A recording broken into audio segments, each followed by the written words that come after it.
तो हेलो दोस्तों, कैसे हो आप लोग सब। इस वीडियो में हम पढ़ने वाले हैं वेर लेट कॉन्स्ट। बेसिकली ये जावास्क्रिप्ट में वेरिएबल डिक्लेयर करने के लिए यूज़ किए जाते हैं, लेकिन इनका बिहेवियर बहुत अलग अलग है। तो मैं बताता हूँ आपको वेर के बारे में। वेर हमारा क्या है कि वो बहुत पहले यूज़ होता था, मतलब ये 6 से पहले यूज़ होता था, जब जावास्क्रिप्ट में ये 6 नहीं आया था। अब क्या है कि हमारा लेटेस्ट कोड में क्या है कि लेट और कॉन्स्ट यूज़ होते हैं। हमारा जो पुराना कोड मिलेगा आपको, जो भी मिलेगा उसमें आपको वेर यूज़ मिलेगा, और जो हमारा अपडेटेड कोड है, अभी न्यू कोड आपने किसी न्यू प्रोजेक्ट पे काम करोगे तो आपको लेट कॉन्स्ट का ही यूज़ मिलेगा। तो चलो हम देखते हैं वेर को। अगर हम वेर का यूज़ करते हैं तो वो किस तरीके से बिहेव करता है। अगर हम वेर के थ्रू अगर कोई वेरिएबल डिक्लेयर करें या कोई वेरिएबल बनाए और उसके अंदर हम कोई वैल्यू असाइन करें, ठीक है, और हम उसको एक्सेस करेंगे तो सिंपली ऐसे एक्सेस करते हैं, ये आपको पता ही होगा, कंसोल डॉट लॉग करके ये। और जब हम इसको रन करा के देखते हैं तो सिंपली हमें 20 वैल्यू मिलेगी। ये हमें मिल गई 20 वैल्यू, ठीक है। अब क्या है कि हम इसको इस पे क्या क्या परफॉर्म करता है ये हम इसको रीडिक्लेयर कर सकते हैं, रीअसाइन भी कर सकते हैं। फंक्शनल स्कोप होता है ये, ग्लोबल स्कोप, ब्लॉक स्कोप नहीं होता, ठीक है, ग्लोबल स्कोप होता है। अब मैं बता दूँ आपको रीडिक्लेरेशन क्या है। रीडिक्लेरेशन क्या है कि अगर आप इसी सेम वेरिएबल नाम से कोई और दूसरा वेरिएबल क्रिएट करते हो, मतलब उसमें कोई और वैल्यू डालते हो, लाइक हमने ये डाला, इसमें सेम वेरिएबल नेम लिया ए इजक्वल टू 12 और ए इजक्वल टू हमने ऊपर 20 भी ले रखा। तो इस कंडीशन में क्या है कि हमारा वेर एरर नहीं देता था, तो सिंपली हमें 12 वैल्यू मिल जाएगी, ठीक है। और अगर हम इसको रीअसाइन करना चाहें तो हम इसको रीअसाइन भी कर सकते हैं। ए इजक्वल टू अगर हमने हमारी पहली वैल्यू को 20 थी और हम उसको 21 करना चाहते हैं तो हमें अपडेटेड वैल्यू मिलेगी अगर हम प्रिंट करा के देखेंगे तो, ठीक है। ये इस तरीके से बिहेव करता है। और ये एक फंक्शनल स्कोप होता है, मतलब अगर हम इसको फंक्शन के अंदर लिखते हैं ए बी सी करके, इस तरीके से अगर हम इसको फंक्शन के अंदर लिखे और इसे फंक्शन के बाहर एक्सेस करने की कोशिश करें तो हम इसको इस तरीके से एक्सेस नहीं कर सकते, ये एरर थ्रो करता है, ठीक है। इज नॉट डिफाइंड, इस तरीके से कि इसको पता ही नहीं है या इस तरीके से कोई वेरिएबल डिक्लेयर हुआ है हमारा। तो अगर हमें इसे एक्सेस करना है तो हमें फंक्शन के अंदर इसको लिखना होगा और यहाँ पे हमें फंक्शन कॉल करना होगा अपना। तो अब हम इसको एक्सेस कर सकते हैं, ठीक है। ये फंक्शनल स्कोप होता है, ठीक है। अगर हम क्या है कि ये, अब हम देखते हैं कि ये ब्लॉक स्कोप होता है नहीं होता है। ब्लॉक स्कोप में क्या है कि अगर हम कोई भी स्कोप बनाते हैं, स्कोप क्या होता है मैं बताता हूँ आपको। ब्लॉक स्कोप होता है, ब्लॉक होता है ये कोई भी कर्ली ब्रेसेस हमने स्टार्ट करा और एंड किया, उसके बीच में जो भी कोड लिखा है यहाँ से यहाँ तक का ये एक ब्लॉक है, ठीक है। अगर हम इसको इसके बाहर एक्सेस करने की कोशिश करें तो हम इसको एक्सेस नहीं कर सकते,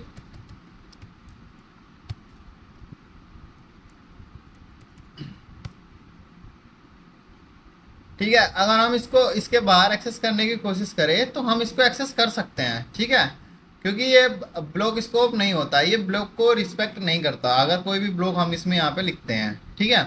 तो चलो अब चलते हैं लेट की तरफ। लेट किस तरीके से बिहेव करता है। अगर हम लेट के थ्रू कोई भी वेरिएबल बनाते हैं और उसमें कोई वैल्यू असाइन करते हैं और हम उसको प्रिंट कराते हैं,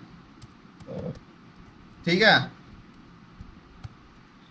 अब क्या है कि हम इसको रीडिक्लेयर नहीं कर सकते, ठीक है, रीअसाइन कर सकते हैं। लाइक रीडिक्लेयर क्या है कि अगर हम सेव वेरिएबल नेम से अगर हम इसमें कोई ऐसे वैल्यू डालें तो ये एरर थ्रो कर देता है पहले ही, ठीक है। यहाँ पे आ गया है, ठीक है, कैन नॉट रीडिक्लेयर ऐसे करके।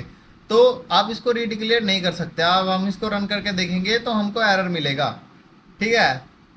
तो हम इसको रीअसाइन कर सकते हैं। लाइक अगर हमने ए इजक्वल टू 10 लिख रखा है और हम उसको अपडेट करके 12 करना चाहते हैं, 12 करना चाहते हैं, तो हम इसको 12 कर सकते हैं, हमें अपडेटेड वैल्यू मिल जाएगी, ठीक है ना।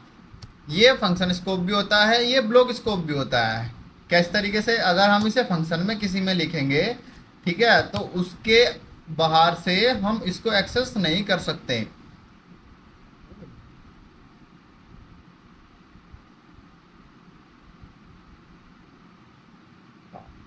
तो उसके बाहर से हम इसको एक्सेस नहीं कर सकते।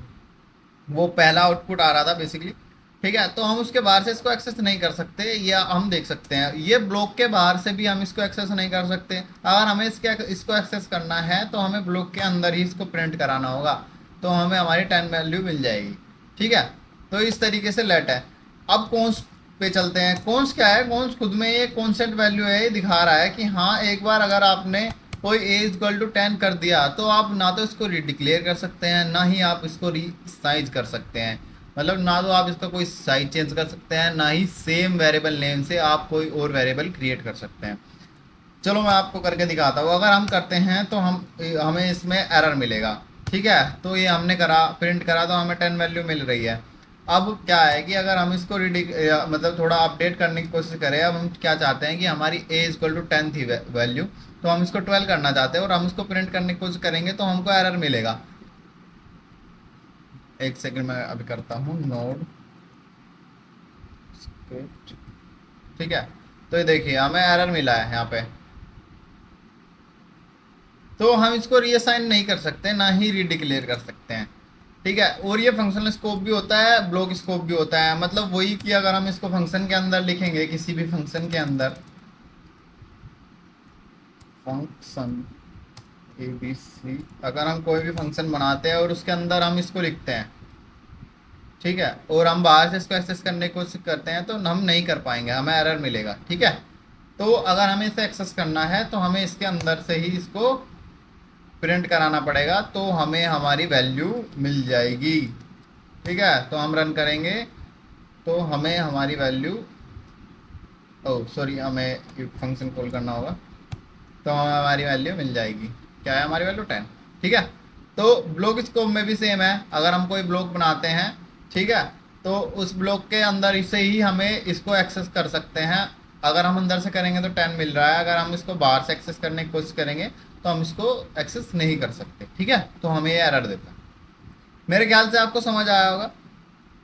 तो मिलते हैं नेक्स्ट वीडियो में। धन्यवाद।